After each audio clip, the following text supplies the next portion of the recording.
Good afternoon, people. So I wanted to make you a little video. I've not made a video for a little while, and I wanted to give you traders within the Falcon community some idea of the thought process that I went through since Friday, that I've been through since Friday, as a result of a couple of losses that I took on Friday. And I wanted to give you some idea of the thought process as someone who's recently scaled up, not to dizzy heights, but scaled up nonetheless. So I took a couple of losses on Friday. Do excuse me, my dog is trying to sabotage this recording. I took a couple of losses on Friday, and in the past, some of you will know that I've been a bit frustrated with some of my losses, not because I've taken losses, but because I couldn't actually figure out why I was taking like large strings of losses in a row, why that was happening. I don't actually mind taking losses if I actually, or large strings of losses if I know what the problem actually is, or how to rectify it in some way, and that's something that has been a weakness of mine. But on Friday rather, I took a couple of losses, and in both instances it was because of, in my opinion, what made them higher risk when they shouldn't have been, or I didn't think they were previously, is because of the most recent 4-hour candle, which closed just prior to me getting long or short. And I thought, how have I overlooked this? So the first thought is, Mark will say that sometimes people are camped out on the lower time frames because they've got FOMO, because they want to get involved. FOMO has never been something that I've struggled with psychologically, because I actually prefer staying out of positions than being in a position. I don't mean that from a point of fear. I mean that from a point of, logistically, I've got so much to do in my personal life that actually being in a position just adds another of logistical complexity for me. So then that got me thinking, well, why did I overlook the 4-hour candles? Because I'm always aware of the higher time frame. Even before I joined Falcon, I've always been aware of the higher time frame. I've never overlooked that. And I think what a lot of it is to do with is because the 4-hour candle seems like a high enough time frame that you don't have to check it that much, because obviously it closes every 4 hours. It's not, but one of the things that I forget is that while I'm sitting on I'm aware of the high time frame, I'm sitting on the 1 hour, waiting patiently, trying to concentrate, get the entry right. But what I'm forgetting sometimes is that while I've been doing that, another 4-hour candle has closed, and I'm forgetting to flick back and check that. So then the next question I ask myself is, well, why am I forgetting to check that? If it's not FOMO, then what is it? And I looked at it and thought, well, have you got too many distractions going on? Have you got too much going on in your life? Well, at best, I've got about half an hour, or I had about half an hour to an hour per day to myself. And that doesn't factor in the fact that if I need groceries, that eats up into my half an hour to myself. Okay, do excuse him. So I thought to myself, well, is that why you're overlooking things? Is because you've got so much going on that you're missing vital details sometimes? And I thought, well, I think that's the reason, because it's not a technical deficiency. So then the next question, and shush, Rufus. So then Mark will say, I've been telling you for ages that you should remove distractions. These are not distractions these are essential things that I have to do, because I manage 6 income streams now. I'm running a large 4-bedroom detached house by myself, and I'm having to look after him, who needs his eyes wiped twice a day. He needs eye drops twice a day. He also needs a gap between his eyes being wiped. Just for one example, he needs a gap between when his eyes are wiped to having his eye drops put in. Otherwise, he gets too irate when I try and put the eye drops in, and then I can't put them in, so I need to leave a gap. I've got all these things to factor in.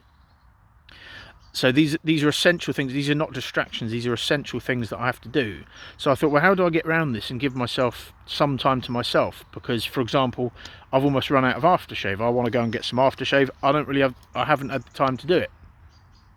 So I thought, how do I get around this? And I thought, well, given that all of the things, like my goals, are all things that get me into a better flow state. So I thought, well, maybe you could do some of the things that you're doing to get yourself in a, can you switch up some of your goals or one of your goals so that instead of something taking you an hour and a half, you can have something in there, and Mark talks about this in Rewired, that gets you into that flow state in, as quickly as possible. He encourages you, I think, in Rewired to find the things that get you into the flow state the quickest. And I thought, well, cold showers. And then you might think, well, why are you not having cold showers already? Well, I was having cold showers, but I stopped because, not because I don't like cold showers, it's because my shower at home, or one of my showers at home, we've got two, one of my showers, or both of them, they don't really get like really cold. They kind of get quite cold. And then I thought to myself, well, surely having, like when I go to my mum's, for example, her shower's really cold. And then I thought to myself, well, surely having a shower that's quite cold, or pretty damn cold, is better than not having a cold shower at all, especially when it only takes you, like 5 or 10 minutes in the shower to, to receive a large portion of the desired effect. I thought surely that would be more beneficial. So last night, when I was ASR in my my review in my week, I decided to change up my routine. So now I have cold showers again every morning, and that alone, because it takes so little time, has freed up probably an extra hour and a half, which allows me just some time to myself. And already I feel much better, because what was happening is I started thinking, I don't know who I am. I started to feel like I don't know who I am, and I think that's because I just didn't have any time to myself. To let my mind wander, to which they say, if you want to know where your heart lies, look where your mind goes when it wanders. Well, you can't do that if you've got no free time to yourself, and I think that having no time to myself at all was just putting too much pressure on me and stress.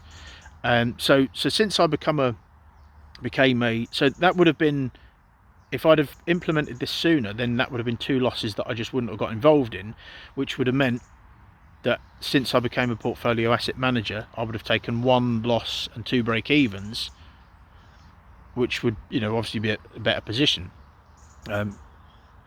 And I'm thinking to myself, the reason I reference this, so since I became a portfolio asset manager, I've placed no wins, 2 break-evens and 3 losses.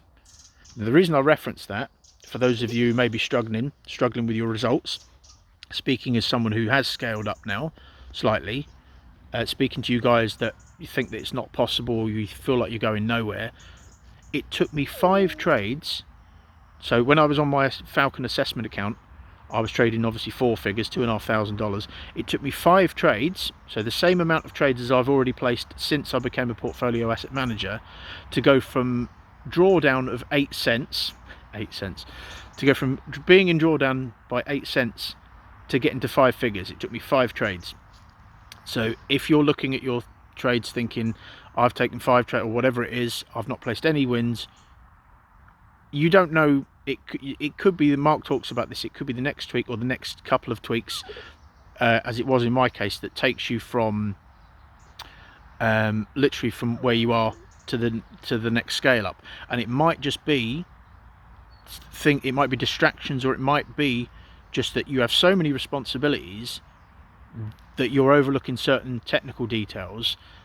And if you can't get out of these responsibilities, as is the case for me, then maybe you should look at your routines and see if you can do what you're already doing in a slightly different way, just to free up a little bit more time, so that you're not overlooking certain things, both inside and outside of trading. Anyway, that is my thought process, and I hope this finds you well. I hope it wasn't, I don't know how long this video is, I can't see because I've got my sunglasses on, but anyway, I found a little forest. So this is where I record my videos now, because then I don't get distracted by people. Remove distractions. Anyway, I hope you enjoyed the thought process, folks, and I hope this helps some of you guys that are struggling. I'm going to tend to this guy because he's being an absolute pain, but there you go. Have a great rest of your day, enjoy your weekend, and I hope this has provided you with some value. Adios amigos.